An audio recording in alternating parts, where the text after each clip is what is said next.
وصلی اللہ تعالی نبی الامی و آلہ وصحبہ اجمعین برحمتک یا ارحم الراحمین والحمد للہ رب العالمین. الحمد للہ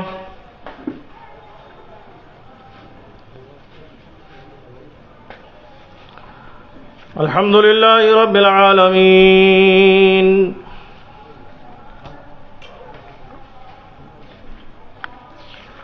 والصلاة والسلام على سيد الأنبياء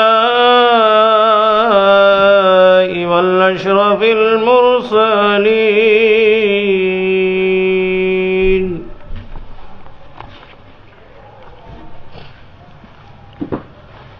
وعلى آله وأصحابه الأجمعين الأفضلين.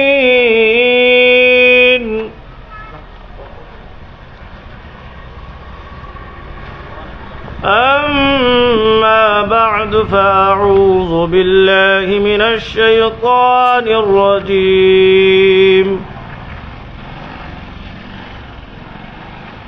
بفضل بسم الله الرحمن الرحيم.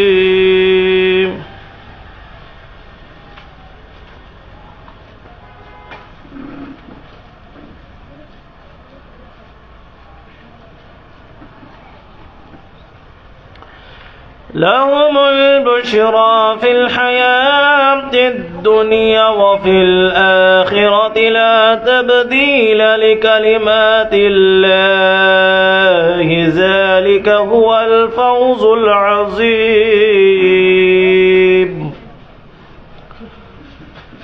صدق الله مولانا العظيم وصدق نبي الأمين المتين الكريم ونحن على ذلك لمن الشاهدين والشاكرين والحمد لله والحمد لله والحمد لله رب العالمين.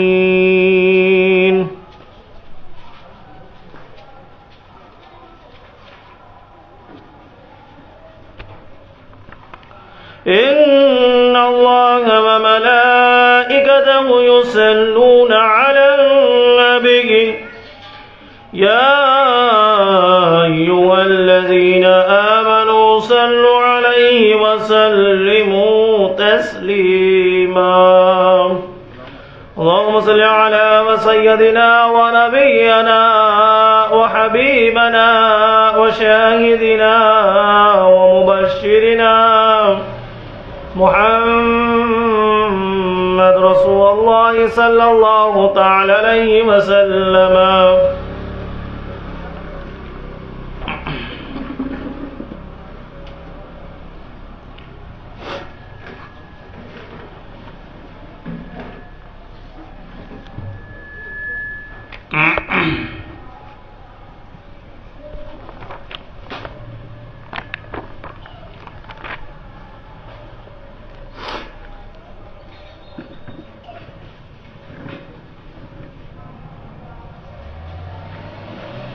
تجھ سے در در سے سگ اور سگ سے ہے مجھ کو نسبت. تجھ سے در در سے سگ اور سگ سے ہے مجھ کو نسبت. میری گردن میں بھی ہے دور کا ڈورا تیرا. میری گردن میں بھی ہے دور کا ڈورا تیرا. سارے اقطاب جہاں کرتے ہیں کعبے کا طواف. سارے اقطاب جہاں کرتے ہیں کعبے کا طواف. کعبہ کرتا ہے طواف درے والا تیرا. کعبہ کرتا ہے طواف درے والا تیرا. امیروں کے مشکل کشا غوث اعظم. امیروں کے مشکل کشا غوث اعظم، فقیروں کے حاجت روا غوث اعظم، مریدوں کو خطرہ نہیں بحر غم کا، مریدوں کو خطرہ نہیں بحر غم سے، کہ بیڑے کے ہیں نا خدا غوث اعظم۔ معزز حاضرین ملت اسلامیہ، السلام علیکم ورحمۃ اللہ وبرکاتہ۔ وعلیکم السلام ورحمۃ اللہ وبرکاتہ۔ حاضرین اکرام، کل ہم نے جو کلام کیا تھا قرآن مجید کی سورہ یونس آیت نمبر 64 میں اللہ سبحانہ تعالیٰ اپنے اولیاء اللہ کے بارے میں کس شان سے ارشادات فرماتا ہے، یہ باتیں ہم لوگ سماعت کرتے ہوئے آ رہے تھے۔ آج میں مختصراً غوث پاک کے احوال آج شروع کرنے سے قبل میرا ایک اصول ہے کہ اہل بیت اطہار کے تعلق سے پہلے آپ لوگوں کو کچھ باتیں بتا دوں کہ حضور سیدنا غوث پاک علیہ الرحمہ جس خاندان سے نسبت رکھتے ہیں وہ خاندان کتنا مکرم ہے اور کتنا پاک ہے، کتنا اعلیٰ ہے۔ قرآن مجید برہان الرشید کے اندر اللہ سبحانہ تعالیٰ ارشاد فرماتا ہے، انما یرید اللہ لیذھب عنکم الرجس اہل البیت ویطہرکم تطہیرا۔ اللہ فرماتا ہے انما یرید اللہ نے ارادہ کر لیا ہے، لیذھب عنکم الرجس، رجس کو، ناپاکی کو، اہل بیت سے، اہل البیت ویطہرکم تطہیرا، ان سے پاک کر دے کہ وہ ستھرے ہو جائے۔ قرآن مجید میں ایک واحد یہ آیت مبارکہ ہے جس میں اللہ تبارک تعالیٰ نے ایک خاندان کے بارے میں، ایک نسب کے بارے میں پاکی کا ارشاد فرمایا ہے۔ انما یرید اللہ نے فرمایا کہ اللہ نے ارادہ کر لیا ہے، کرے گا عربی نہیں، اس لفظ پر نہ مستقبل ہے کہ آگے کرے گا، یا حال ہے، نہ فیوچر ہے نہ پریزنٹ ہے، کہ اللہ نے یہ نہیں کہا اللہ ارادہ کرے گا یا اللہ کر رہا ہے، یہ نہ مستقبل ہے نہ حال ہے۔ اس میں الفاظ ظاہراً کھلم کھلا اللہ نے فرمایا، اس میں ماضی کا صیغہ ہے، انما یرید اللہ نے ارادہ کر لیا ہے، یعنی اللہ ارادہ کر چکا، اب کرے گا نہیں، کوئی گنجائش نہیں ہے کرنے کی، اللہ ارادہ کر لیا ہے۔ اور یہ اللہ کا ارادہ ہے، ہمارا اور آپ کا ارادہ نہیں کہ ہم لوگ کہیں کہ بھئی کبھی سیکنڈ میں ہمارے ارادے بدل جاتے ہیں فطرت انسانیت کی وجہ سے۔ یہ اللہ تعالیٰ کا ارادہ ہے، جو اللہ سبحانہ تعالیٰ تمام کائنات کا پروردگار اور پالنہار ہے اور تمام غیوب کا جاننے والا ہے۔ اللہ سبحانہ تعالیٰ قرآن مجید میں ارشاد فرماتا ہے انما یرید اللہ لیذھب عنکم الرجس اہل البیت ویطہرکم تطہیرا۔ اللہ نے ارادہ کر لیا ہے کہ اے پیارے محبوب، آپ کی اولاد سے، آپ کی اہل بیت سے، آپ کے گھرانے والوں سے ناپاکی کو پاک کر دے۔ اتنا پاک فرمائے گا، اس میں اللہ سبحانہ تعالیٰ نے کہیں پہ بھی یہ مختصر نہیں فرمایا کہ انما یرید اللہ لیذھب عنکم الرجس اہل البیت ویطہرکم تطہیرا۔ اتنا پاک فرمائے گا کہ وہ تطہیر ویطہرکم تطہیرا، وہ اتنے پاک و ستھرے ہو جائیں کہ ان کے اندر ستھرے ہو جائیں گے، مطلب کیا، ان کے اندر کوئی بھی رائی کے دانے کے برابر بھی ناپاکی، نجاست نہیں باقی رہے گی۔ یعنی اللہ نے نبی کی اولاد کے بارے میں، اہل بیت طہار کے بارے میں یہ ارشاد فرما دیا ہے اور ڈکلیئر ہے، سید جو بھی ہیں نبی کی اولاد، ان کو سید کہا جاتا ہے۔ سید کے معنی ہے سرداری کے، اللہ کے نبی صلی اللہ علیہ وسلم ارشاد فرماتے ہیں کہ میری اہل بیت میری امت کی سردار ہے. آپ نے بارہا یہ باتیں بھی سنی ہوں گی. میرے آقا فرماتے ہیں حسن و حسین جنت کے جوانوں کے سردار ہیں. میری ماں فاطمۃ الزہرا کے بارے میں میرے آقا فرماتے ہیں یہ جنت کی عورتوں کی سردار ہے. تو یہ سرداری کا لفظ اللہ تعالیٰ نے اپنی اولاد کے سپرد کیا ہے. جو سید ہوتے ہیں اللہ کے نبی صلی اللہ علیہ وسلم نے امت کے لیے ان کو رہنما بنایا ہے. یہ امت کی کمانڈنگ کریں گے, لیڈرشپ. تو جسے نبی اکرم صلی اللہ علیہ وسلم امت کی کمانڈنگ سونپے ہوں, پوری دنیا مل کر اس سے امت کی کمانڈنگ چھین نہیں سکتی. سمجھ رہے ہیں میں کیا بول رہا ہوں آپ کو؟ جسے نبی لیڈر بنائے تو کسی کی بھی مجال نہیں ہے کہ اس کی لیڈرشپ چھین سکے. حضور جب کسی کو وہ سردار ہیں اور ان کی سرداری بھی وہ بتا رہے ہیں اور ان کی پاکی کے بارے میں بیان ہو رہا ہے کہ ان کو اتنا ستھرا کر دیں گے کہ جب اس سے مفسرین نے الگ الگ ترجمہ کیا ہے, اس سے مراد وہ گناہ ان سے کبھی ہو جائے تو اللہ تعالیٰ فوری طور پر ان کے گناہ معاف فرما دیتا ہے, ان کو پاک فرما دیتا ہے. بعض مفسرین نے فرمایا وقت موت سے پہلے, جب ان کی موت آئے گی اس سے پہلے اللہ تعالیٰ ان کو پاک و صاف فرما دے گا. تو بہرحال اس میں نبی کی اولاد کی پاکی کی دلیل مل گئی قرآن میں. انما یرید اللہ لیذھب عنکم الرجس اہل البیت ویطہرکم تطہیرا. نبی کی اولاد کے بارے میں, پاکی کے بارے میں بر. اب دوسری آیت میں اللہ فرماتا ہے, اللہ سبحانہ تعالیٰ اپنے نبی کریم صلی اللہ علیہ وسلم کے بارے میں, اپنی اولاد نبی کی اولاد کے بارے میں ارشاد فرماتا ہے کہ اے لوگوں, اے حبیبہ فرما دیجئے میں دین کے بدلے کوئی دنیا نہیں چاہتا, بس تم میرے اہل بیت سے محبت کرو. اب اللہ سبحانہ تعالیٰ نے پہلے اہل بیت کا مقام بھی بتایا کہ یہ ایسے لوگ ہیں جن سے ناپاکی ان کے اوپر رکھی نہیں جائے گی, صاف و ستھرا کر دیں گے. اور دوسرا یہ مسئلہ ہے, اللہ تعالیٰ نبی کے ذریعے سے اللہ نے فرمایا قل لا اسألکم, اے حبیب آپ فرما دیجئے, اے میرے پیارے محبوب آپ فرما دیجئے کہ میں دین کے بدلے کوئی دنیا نہیں چاہتا, بس تم میری اولاد سے وفادار رہو, میری اولاد سے محبت کرو.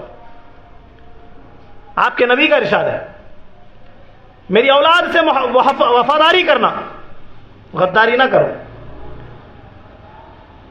اب یہ جب بات نبی اکرم صلی اللہ علیہ وسلم نے, اللہ تعالیٰ نے قرآن میں فرما دیا ہے قل لا اسألکم اجرا الا المودۃ فی القربى, میری اہل بیت سے محبت کرو. یہ قرآن میں آیت آ گئی ہے. آپ لوگ سمجھ رہے ہیں میری بات توجہ سے ساتھ؟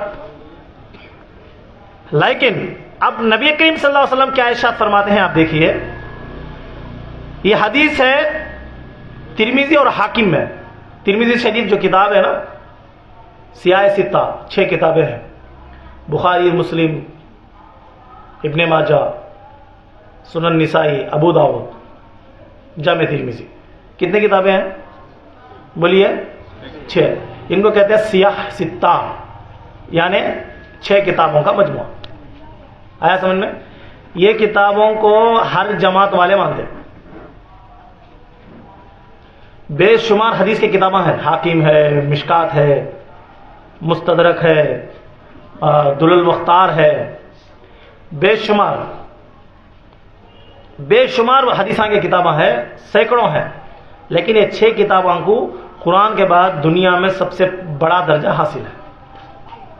یہ کتابوں میں حسن یعنی صحیح اسناد کے حدیثاں رہتے ہیں. سرکار جو فرمائے وہ ارشادات. اس جامع ترمذی جو کتاب ہے نا, اس میں زیادہ احکامات ہے, شریعت کے احکامات, جس میں نمازوں کے مسائل لے لو, روزوں کے مسائل لے لو, زکوٰۃ کے مسائل, حج کے مسائل, عورتوں کے مسائل, خلا کے, طلاق کے, یہ تمام مسائل کی بڑی بہترین کتاب ہے جامع ترمذی. بخاری اور مسلم میں طلاق کے مسائل آئے ہیں تھوڑے اپنے اپنی جگہ پر. ہر حدیث اس میں بخاری میں بیان ہوئی ہے. بخاری شریف کون سی کتاب ہے معلوم ہے آپ کو؟ یہ بخاری شریف قرآن کے بعد دوسرا درجہ ہے دنیا میں. قرآن کے بعد جس کا درجہ ہے وہ بخاری شریف ہے. علماء فرماتے ہیں کہیں کوئی شہر میں بارش نہ ہو تو بخاری شریف پڑھے پوری کتاب, اللہ کی بارگاہ میں دعا کرے اللہ بارش نازل فرماتا ہے. اتنی افضل کتاب ہے بخاری شریف, اتنی افضل کتاب. کوئی چیز, کوئی حاجت ہے کسی کی شادی کے لیے, کوئی مسئلہ ہے, کیا بھی مسئلہ ہے, تو آپ بخاری شریف پڑھو, پوری حدیثوں کی کتاب بخاری پڑھیں, ختم بخاری کریں, جیسا ختم قرآن کرتے ہیں نا ہم لوگ, ویسا ختم بخاری کریں اور دعا کریں, اللہ تعالیٰ ان کی دعائیں قبول فرماتا ہے. اتنی مقدس کتاب بخاری شریف. آیا سمجھ شریف میں؟ تو امام بخاری شریف, مسلم شریف, ترمذی شریف, ابن ماجہ شریف, ابو داؤد شریف, سنن نسائی شریف, یہ 6 کتاب ہیں. ان میں سے ایک کتاب ہے ترمذی شریف. ترمذی شریف کی حدیث ہے, اللہ کے نبی صلی اللہ علیہ وسلم ارشاد فرماتے ہیں, حضرت عبداللہ بن عباس رضی اللہ تعالیٰ عنہ کے اس کے راوی ہیں, عن ابن عباس قال قال رسول اللہ صلی اللہ علیہ وسلم احب اللہ لما یغزوکم من نعمہ واحبنی بحب اللہ واحب اہل البیت لحبی. میرے آقا فرماتے ہیں, حضرت ابن عباس رضی اللہ تعالیٰ عنہ اس کے راوی ہیں, اللہ تعالیٰ سے محبت کرو نعمتوں کے وجہ سے, اللہ سے محبت کرو نعمتوں. احب اللہ لما یغزوکم من نعمہ, اللہ سے محبت کرو نعمتوں کی وجہ سے, اور نعمتوں کی وجہ سے جو اس نے تمہیں عطا فرمائی ہیں, اور مجھ سے محبت کرو اللہ کی محبت کے سبب, یعنی اللہ تعالیٰ کا پتہ میں نے دیا ہے, یہ خدا کے طرف تمہیں جھکایا, تمہیں دین برحق دیا, اس کے وجہ سے تم مجھ سے محبت کرو. نبی مطالبہ کر رہے ہیں امت مسلمہ سے. پھر آگے فرمایا میرے آقا نے, اور میری اہل بیت سے میری محبت کے خاطر محبت کرو. اب یہ حدیث سمجھ میں آیا آپ کو؟ میرے آقا فرماتے ہیں اللہ سے محبت اس لیے کرو کیونکہ اللہ تمہیں نعمتیں عطا فرماتا ہے, جو تمہیں نعمتیں ملی ہیں اس کی وجہ سے اللہ سے محبت کرو, اور مجھ سے محبت کرو کیونکہ تمہیں میرے طرف سے اللہ ملا ہے, اور میری اولاد سے محبت کرو کیونکہ ان سے محبت کرنے پر میں تم سے محبت کروں گا. آیا سمجھ میں؟ اور ایک حدیث میں آپ کو سمجھا کر اپنی بات ختم کروں, پھر میں اپنے عنوان کی طرف آؤں گا. اہل بیت کا مقام بتا رہا ہوں. اللہ کے نبی نے تاکید فرمائی, قرآن میں اللہ نے فرمایا قل لا اسألکم اجرا الا المودۃ فی القربى, اے حبیب آپ فرما دیجئے کہ میرے دین کے بدلے دنیا نہیں چاہتا, میری اولاد سے محبت کرو. اب یہاں خود حضور فرما رہے حدیث شریف میں, حسن حدیث ہے, اس کے اندر فرما رہے میری اولاد سے میرے وجہ سے محبت کرو, میری محبت ملنا چاہتے ہو, میری محبت پانا چاہتے ہو تو میری اولاد سے محبت کرو. سیدوں کی محبت میں حضور کی محبت چھپی ہوئی ہے. اب حضرت عباس رضی اللہ تعالیٰ عنہ اس کے راوی ہیں, یہ ابن ماجہ کی حدیث ہے, وہی سیاستہ کی حدیثوں میں, اور حاکم میں بھی ہے. فرماتے ہیں کہ ہم جب قریش کی جماعت سے ملتے اور وہ باہم گفتگو کر رہے ہوتے تو گفتگو روک دیتے ہیں. ہم نے حضور نبی اکرم صلی اللہ علیہ وسلم کی بارگاہ میں اس امر کی شکایت کی تو آپ صلی اللہ علیہ وسلم نے فرمایا لوگوں کو کیا ہو گیا ہے جب میری اہل بیت سے کسی کو دیکھتے ہیں تو گفتگو روک دیتے ہیں. اللہ رب العزت کی قسم کسی شخص کے دل میں اس وقت تک ایمان داخل نہیں ہوگا جب تک ان سے اللہ تعالیٰ کے لیے اور میری قربت کی وجہ سے محبت نہ کرے. اب یہ حدیث آخری میں نے آپ کو بتایا, بے شمار حدیثیں ہیں, اس میں میرے آقا نے ڈکلیریشن دے دیا, پورا خلاصہ کلام کیا ہے. میرے آقا نے فرمایا کہ میری اولاد سے اس وقت تک کسی کے دل میں ایمان داخل نہیں ہو سکتا جب تک کہ وہ لوگ اللہ اور میری قربت کی وجہ سے میری اولاد سے محبت نہ کریں. یعنی نبی کی اولاد سے محبت نہ کریں گے تو ایمان والے نہیں ہوں گے. آگے سمجھ شریف میں قرآن سے بھی سن لیا آپ نے, حدیث سے بھی سن لیا. اب آؤ حضور سیدنا غوث اعظم شیخ عبد القادر جیلانی رحمۃ اللہ علیہ حسنی سید ہیں اور حسینی سید بھی ہیں. کون ہے؟ حسنی سید بھی ہیں اور حسینی سید ہیں. حسنی سید حسینی سید کیسے ہیں؟ باپ کے طرف سے حسنی ہے اور ماں کی طرف سے بولیے نا ذرا بولو بھائی، سنتی ہی کا تو معلوم ہوتا، نہیں تو سویا نہیں سمجھنا. کیا ہے باپ کی طرف سے؟ سنیں گے آپ باپ کی طرف سے کیسے حسنی ہے؟ آپ کے والد محترم کا جو نسب ہے امام حسن مجتبی تک جا کر ملتا. کس طرح؟ سید محی الدین ابو محمد عبد القادر، انہوں بیٹے کس کے؟ سید ابو صالح موسیٰ جنگی دوست. انہوں بیٹے کس کے؟ سید عبداللہ کے. انہوں بیٹے سید یحییٰ زاہد کے. انہوں بیٹے سید محمد شمس الدین زکریہ کے. انہوں بیٹے سید ابو بکر داؤد کے. انہوں بیٹے سید موسیٰ ثانی کے. انہوں بیٹے سید عبداللہ ثانی کے. انہوں بیٹے سید موسیٰ جون کے بیٹے. اور انہوں بیٹے سید عبداللہ مخص کے. انہوں بیٹے سید امام مسنا کے، امام حسن مسنا کے. اور انہوں بیٹے ہیں سید امام حسن مجتبی کے. اور انہوں بیٹے ہیں سید علی مرتضیٰ کرم اللہ وجہ الکریم کے. نسب سمجھ لیا آپ باپ کی طرف سے؟ کون ہے؟ غوث پاک کے باوا کون؟ ابو صالح. میرے ساتھ پڑھو، غوث پاک کا شجرا خاندان کا نسب پڑھیے تو کیا معلوم ہمارے زمانہ میں بھی اللہ برکت عطا فرما دے. حضرت غوث اعظم شیخ عبد القادر کے باوا کون؟ ابو صالح موسیٰ جنگی دوست. اور آپ کے باوا کون؟ عبداللہ. بولو کون؟ عبداللہ. عبداللہ کے باوا کون؟ یحییٰ زاہد. کون ہے؟ یحییٰ زاہد. ان کے باوا کون؟ سید محمد شمس الدین زکریہ. شمس الدین زکریہ. ان کے باوا ابو بکر داؤد. ان کے باوا موسیٰ ثانی. کون؟ موسیٰ ثانی. بولتے جاؤ آپ.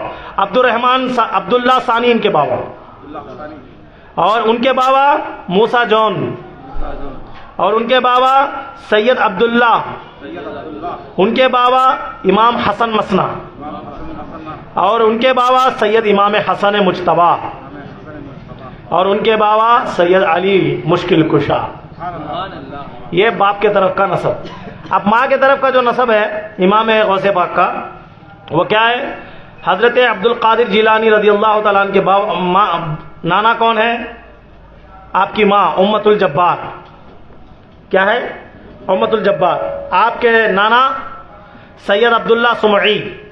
اور آپ عبداللہ سمعی کے باوا سید ابو جمال بن جمال. ان کے باوا سید محمد. ان کے باوا سید محمود. ان کے باوا سید ابو عطار عبداللہ. ان کے باوا سید کمال الدین عیسیٰ. ان کے باوا سید ابو اعلیٰ. اور محمد جواد بن محمد جواد. ان کے باوا امام سید علی رضا. ان کے باوا امام موسیٰ کاظم. ان کے باوا امام جعفر صادق. ان کے باوا امام محمد باقر. ان کے باوا زین العابدین. ان کے باوا امام ابو عبداللہ حسین شہیدان کربلا. ان کے باوا علی مشکل کشا.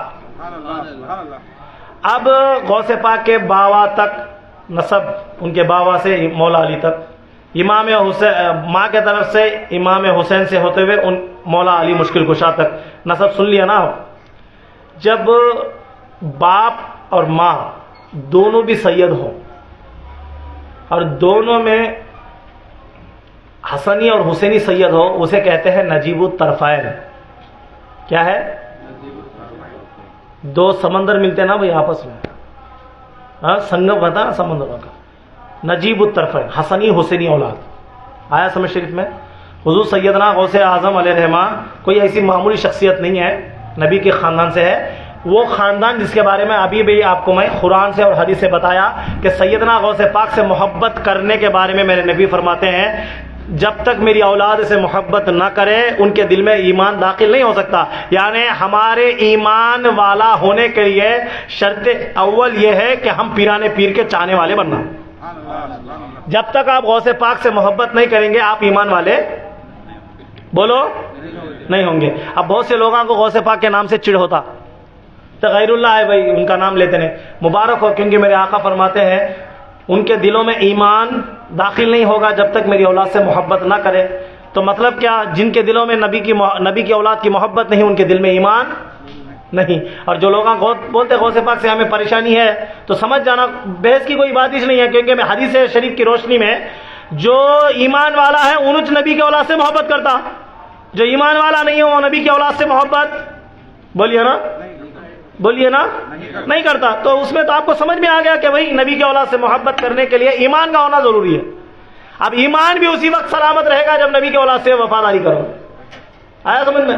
حضور سیدنا غوث پاک علیہ رحمہ نجیب الطرفین سید ہے. اور اللہ کے نبی صلی اللہ علیہ وسلم ایسا نہیں کہ وہ زمانے میں جو لوگ تھے ان کے بارے میں فرمائے. اللہ کے نبی صلی اللہ علیہ وسلم نے فرمایا قیامت کی صبح تک جتنی نبی کی اولاد آنے والی ہے، فاطمہ زہرا رضی اللہ تعالی عنہا کی جتنے بھی شہزادے شہزادگان دنیا میں آنے والے ہیں یا آ چکے ہیں یا آ رہے ہیں، ان سب کی یہ سب کے سب سردار الامہ ہے.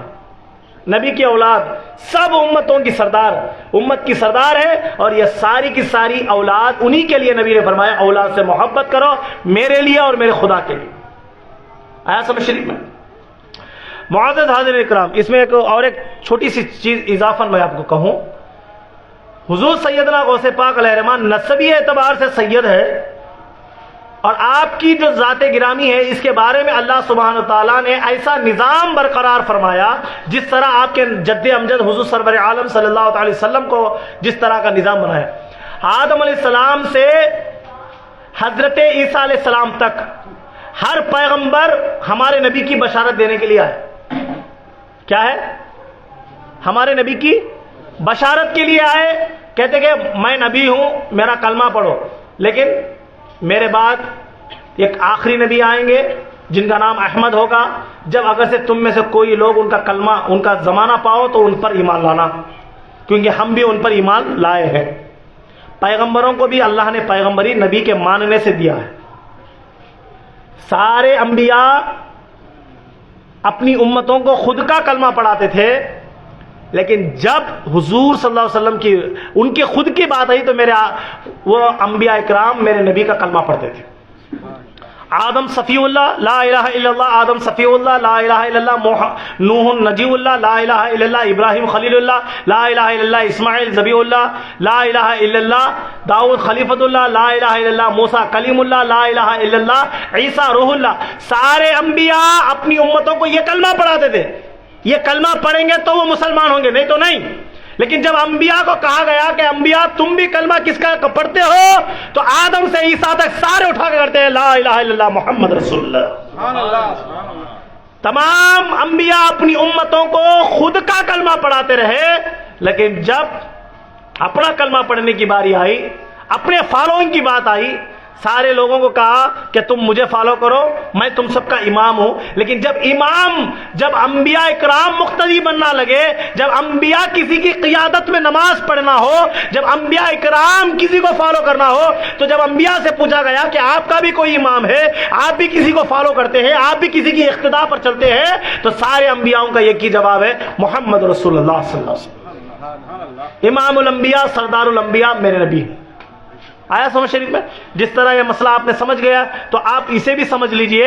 تو اللہ تعالیٰ نے آپ کے جد امجد محمد رسول اللہ صلی اللہ علیہ وسلم کو جس طرح امامت میں اور سرداری میں انبیاء پر افضلیت عطا فرمائی ہے، اسی طرح آپ کے نواسے کو حضور سیدنا غوث اعظم شیخ عبد القادر جیلانی کو اللہ تعالیٰ نے اسی طرح کا درجہ ولایت عطا فرمایا. ولایت کے مقام پر ولایت کے بے شمار مقامات ہیں.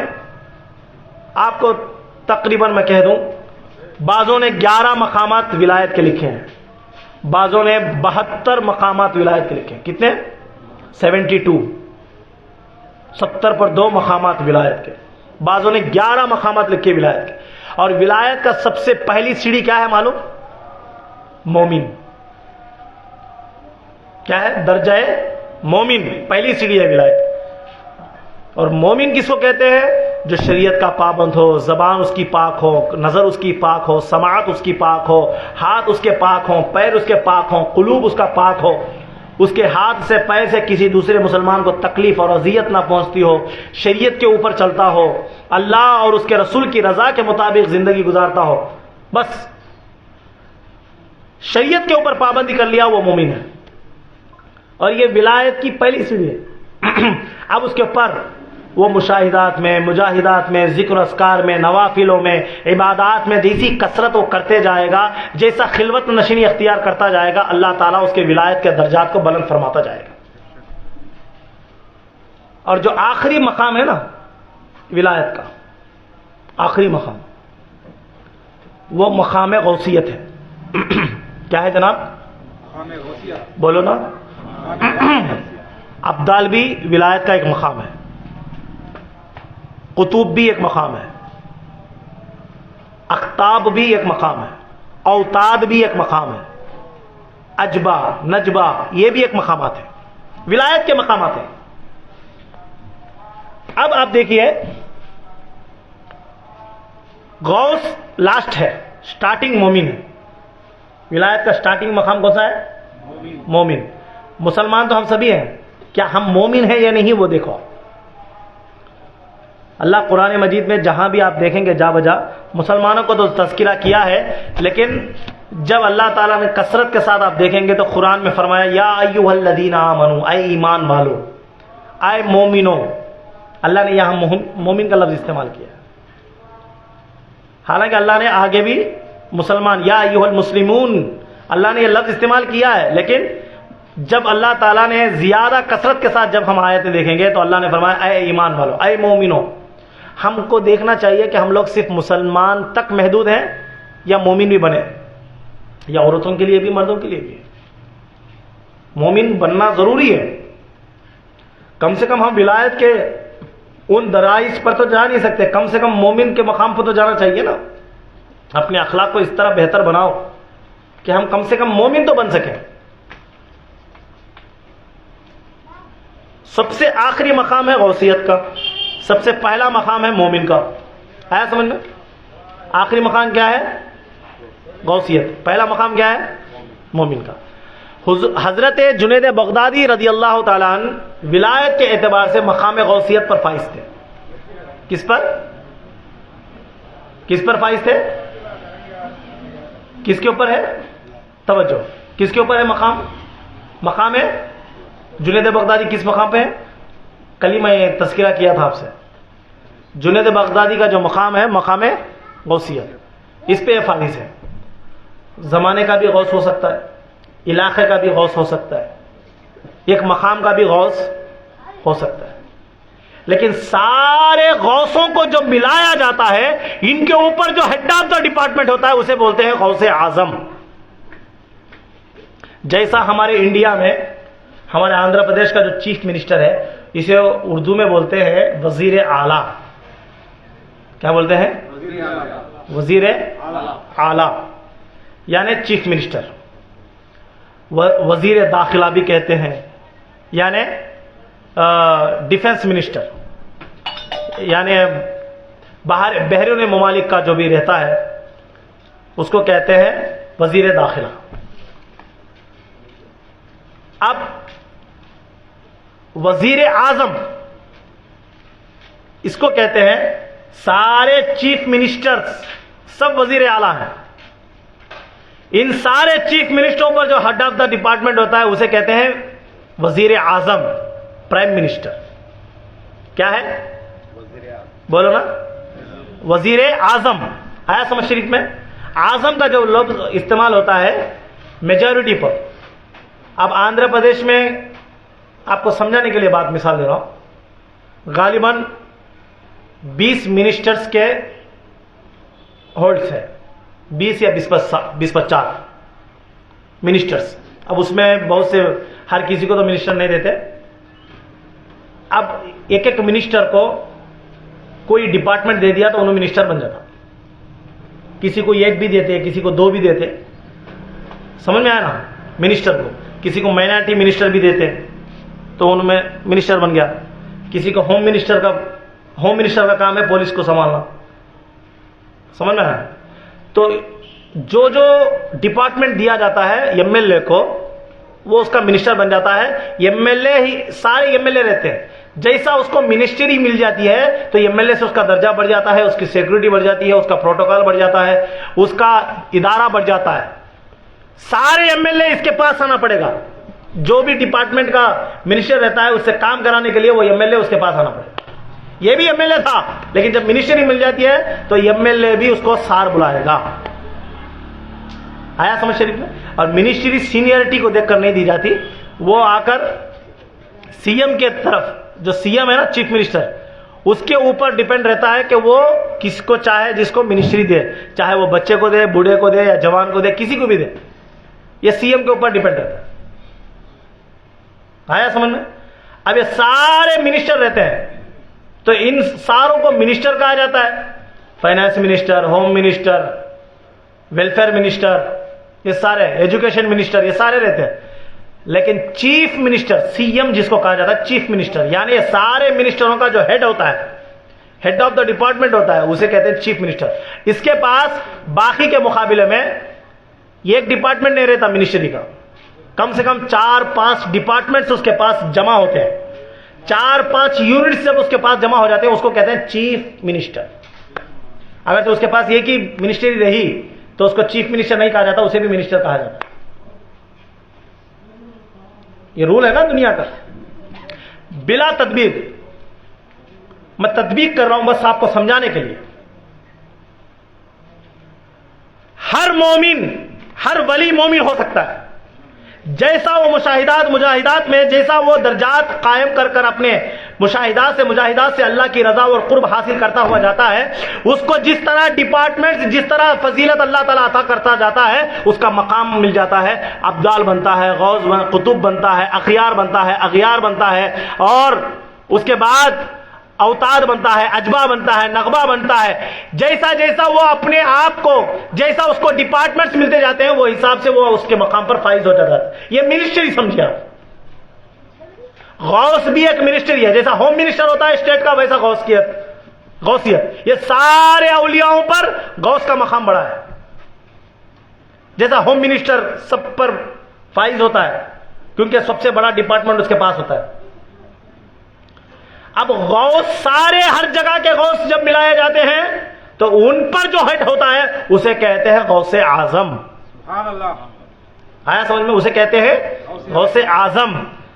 اب غوث اعظم یہ مقام حضرت جنید بغدادی کو غوثیت کا مقام ملا، تو غوثیت مقام میں جتنے جنید بغدادی بھی تھے، باقی باللہ بھی تھے، جتنے اولیاء اکرام غوثیت مقام میں ہیں، ان ساروں کے اوپر جو ہیڈ آف دا ڈپارٹمنٹ ہے وہ غوث اعظم شیخ عبد القادر جیلانی ہے. سبحان اللہ. اور غوث اعظم کو ایک اللہ تعالیٰ نے فضل عطا فرمایا. غوث اعظم صرف غوث اعظم نہیں، اللہ پاک نے حضور سیدنا غوث اعظم شیخ عبد القادر جیلانی کو مقام عطا فرمایا ہے. آپ کو اللہ سبحانہ تعالیٰ نے وہ مقام، وہ بلندی، وہ اعلیٰ درجے کی مقامیت عطا فرمائی ہے جس کے بارے میں غوثیت عظمیٰ، بزرگان دین فرماتے ہیں غوثیت عظمیٰ آدم علیہ السلام سے ہمارے نبی تک، ہمارے نبی سے پہلے تک کسی کی بھی نبی کی امت میں وہ مقام کسی کو نہیں ملا. سبحان اللہ. غوثیت عظمیٰ کا جو مقام ہے نا، آدم علیہ السلام کی امت کو نہیں ملا، نوح علیہ السلام کی امت کو نہیں ملا، شیش علیہ السلام کی امت کو نہیں ملا، یوسف علیہ السلام، زکریا علیہ السلام، یحییٰ علیہ السلام، سلیمان علیہ السلام، موسیٰ علیہ السلام، یونس علیہ السلام، داؤد علیہ السلام، یعقوب علیہ السلام، عیسیٰ علیہ السلام، کسی بھی پیغمبر کو وہ مقام نہیں ملا جو مقام حضور کی امت میں ملا. اور حضور کی امت میں صرف ایک کو نہیں، اللہ نے 2 کو مقام عطا فرمایا. کتنے کو؟ دونوں کو. حضور غوث پاک علیہ رحمہ کو جو مقام ولایت اللہ نے عطا فرمائی ہے، یہ صرف اس امت مسلمہ کے لیے نہیں، بلکہ آدم علیہ السلام کے زمانے میں بھی جو اللہ کے اولیاء ہیں ان کے لیے بھی ہمارے غوث اعظم ہے. سبحان اللہ. آدم علیہ السلام کے زمانے تک جتنے اولیاء آ چکے ان پر بھی فوقیت کسے ہے؟ غوث اعظم. اولیاءوں پر فوقیت. اب آئیے غوثیت عظمیٰ کیا ہوتا ہے؟ اب آپ کو سمجھانے کے لیے ایک بات بتاؤں. ہمارے انڈیا میں سب سے زیادہ پاورفل جو شخصیت ہے وہ پرائم منسٹر ہے. لیکن پرائم منسٹر کا بھی تختہ جو بدل سکتا ہے وہ ہے راشٹرپتی، پریزیڈنٹ آف انڈیا، ہے نہیں ہے؟ اب کوئی شخص ایسا ہے کہ وہ پرائم منسٹر کے پاورز بھی رکھتا ہو اور راشٹرپتی بھی بنا ہو، یعنی دونوں پاور اس کے پاس آ جائیں، تو اس سے بھی پاورفل انسان کوئی بھی ملک میں بولیے نا ہو سکتا ہے؟ جی نہیں ہو سکتا۔ کیوں؟ دونوں ڈپارٹمنٹ جس کے پاس آ جاتے ہیں وہ سب سے بڑا پاورفل انسان ہوتا ہے۔ اب غوثیت عظما اس مقام کو کہتے ہیں، میں آپ کو سمجھانے کے لیے بولتا ہوں، ورنہ تو اس کی تطبیق تو کر نہیں سکتے، بہت بڑی بات ہے، میں صرف سمجھانے کے لیے آپ کو بول رہا ہوں۔ تمام اولیاءوں میں یہ جو منسٹریز ہے، قطب، ابدال، اوتاد، اجبا، نقبہ، اغیار، ازغیار، غوث، یہ سارے جتنی بھی منسٹریز ہیں، یہ سب کے سب اولیاء اللہ پر فوقیت رکھتے ہیں، جیسا کہ اللہ سبحانہ وتعالیٰ قرآن مجید میں ارشاد فرماتا ہے تِلْكَ الرُّسُولُ فَضَّلْنَا بَعْضَهُمْ عَلَى بَعْضٍ، ہم نے بعض رسولوں پر فوقیت دی ہے بعض رسولوں کو، یعنی جو بیلنسنگ ہے نا، اللہ نے فرمایا بعض رسولوں پر بعض رسول بڑھے۔ مثلا ہم لوگ رمضان شریف میں 8 پیغمبران کے نام سے صلات پکارتے تراویح کے بعد، سنے ہوں گے آپ لوگ، تو یہ 8 رسول ہم باقی رسولوں سے افضل، حالانکہ یہ 8 رسولوں سے نہیں 313 رسول ہے۔ کتنے؟ بولیے 313 رسول۔ رسول کا مقام نبیوں سے بڑھ کر، نبی رسول بھی نبی 6، لیکن میں ابھی آپ کو تطبیق بتایا نا سمجھنے کے لیے، نبی سے بڑھ کر رسول ہوتا ہے، رسول کا دائرہ بڑا ہوتا ہے۔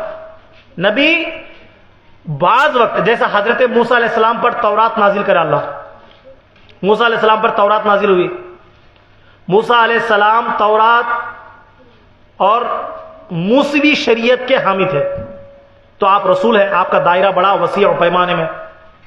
حضرت سلیمان علیہ السلام موسیٰ علیہ السلام کے تابع، کس کے تابع؟ موسیٰ علیہ السلام کے تابع، لیکن حضرت سلیمان علیہ السلام ہفتے اقلیم بادشاہ، پوری دنیا پر اللہ آپ کو حکومت عطا فرمایا، لیکن موسیٰ علیہ السلام کی شریعت موسوی کے فالوور کون؟ سلیمان علیہ السلام۔ سلیمان کے بابا کون؟ داؤد علیہ السلام۔ داؤد علیہ السلام بھی کس کے تابع؟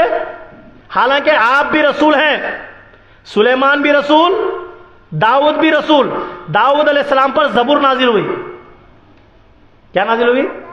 تورات کے بعد زبور نازل ہوئی، لیکن زبور شریعت والی کتاب نہیں تھی، اللہ کی حمد و ثنا کی کتاب، اللہ کی تعریف و توصیف کی بات ہے، اس میں صرف اللہ کی حمد و ثنا بیان ہوئی، لیکن کتاب نازل ہوئی، صحیفہ نازل ہوا۔ لیکن اس کے باوجود بھی داؤد علیہ السلام، سلیمان علیہ السلام کس کی شریعت پر چلتے تھے؟ موسوی شریعت، موسیٰ علیہ السلام کی شریعت پر چلتے۔ موسیٰ علیہ السلام کے بھائی ہے ہارون علیہ السلام، موسیٰ کے بھائی، انہوں بھی اللہ کے نبی، لیکن انہوں بھی کس کے تابع؟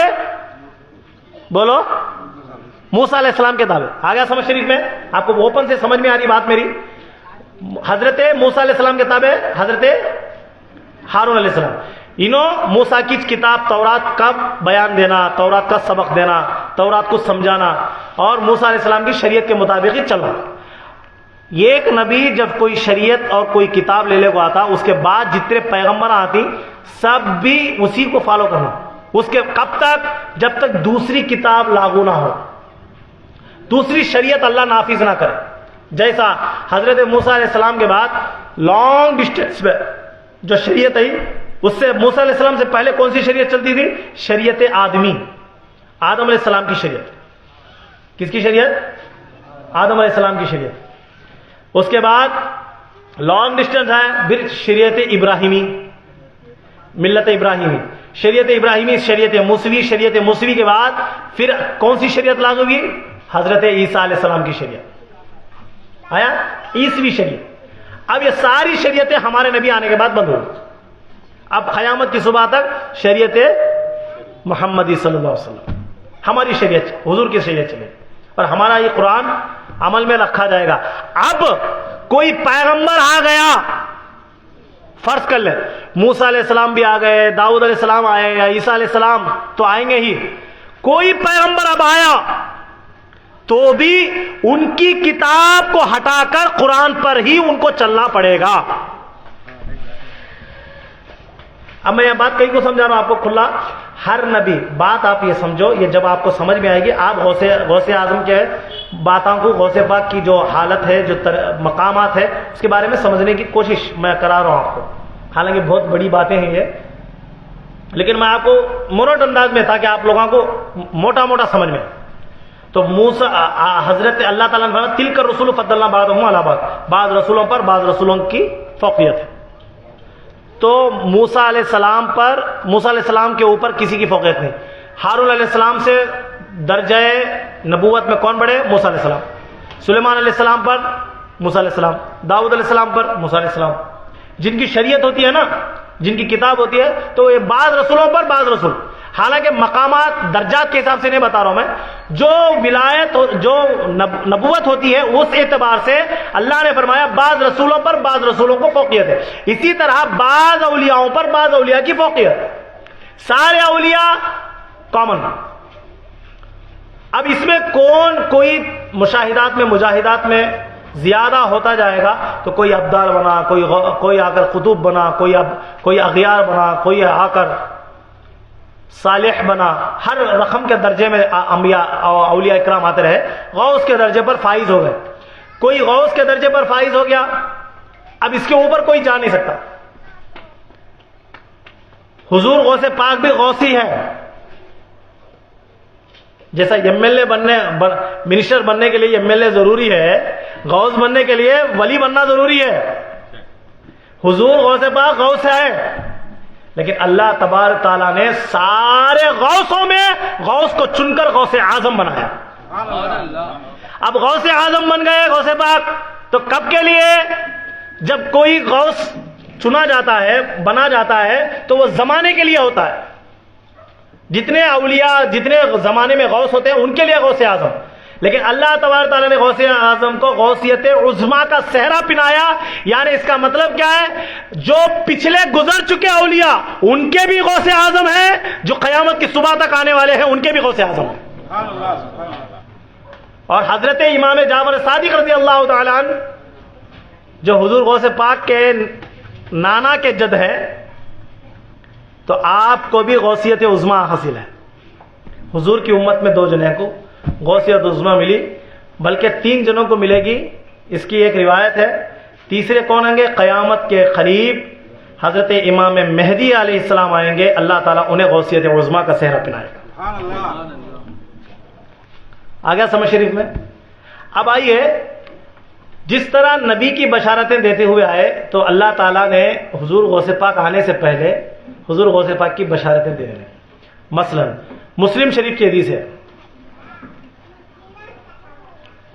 اللہ کے نبی صلی اللہ علیہ وسلم نے اپنا جھبا نکال کر حضرت اویس قرنی کو دیا. دے کر فرمایا، اے علی، اے عمر، یہ جھبا امانت ہے تمہارے پاس. قرن سے ایک اویس نامی ایک شخص آئے گا، اسے میرا جھبا دینا اور میرا سلام کہنا، اور اسے کہنا میری امت کے لیے دعا کرے. توجہ ہے آپ کی بات؟ ٹھنڈے پڑے تو ہوتا نہیں، جوش میں آنا. آیا سمجھ میں؟ تو بولے اچھی بات ہے. اب حضرت ابوبکر صدیق کا دور نکل گیا. عمر ابن خطاب کے دور میں جتنے بھی قافلے آتے، عمر فاروق اعظم مولا علی کی ڈیوٹی کیا تھی؟ ہر ایک قافلے کے پاس جانا، بھائی آپ کا نام اویس ہے، آپ کا نام اویس ہے. تو اس میں اویس قرنی مل گئے. حضور نے ان کو نشانی بتائی تھی کہ ان کو ایک بیماری ہوئی تھی جس کی وجہ سے جسم میں سب چٹے آ گئے تھے. ان کو کیا ہے؟ چٹے. تو سارے جسم میں چٹے چل جاتی ہیں، لیکن جسم میں سیدھے ہاتھ کے اس طرف پیچھے طرف یہاں ایک چٹا رہتا، بولتے سرکار کیا ہے؟ یہ ان کی نشانی ہے. انہوں چویس دیکھو بولتے.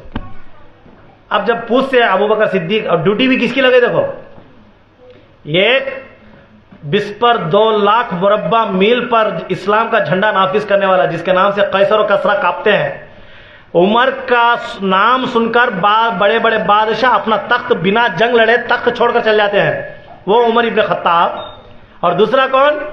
ولیوں کا سلطان، شجاعت کا شہنشاہ، داماد پیمبر، فتح خیبر، اسد اللہ، سرتاج فاطمہ، بابائے حسنین کرمین، پورے سیدوں کے باپ، علی مشکل کشا،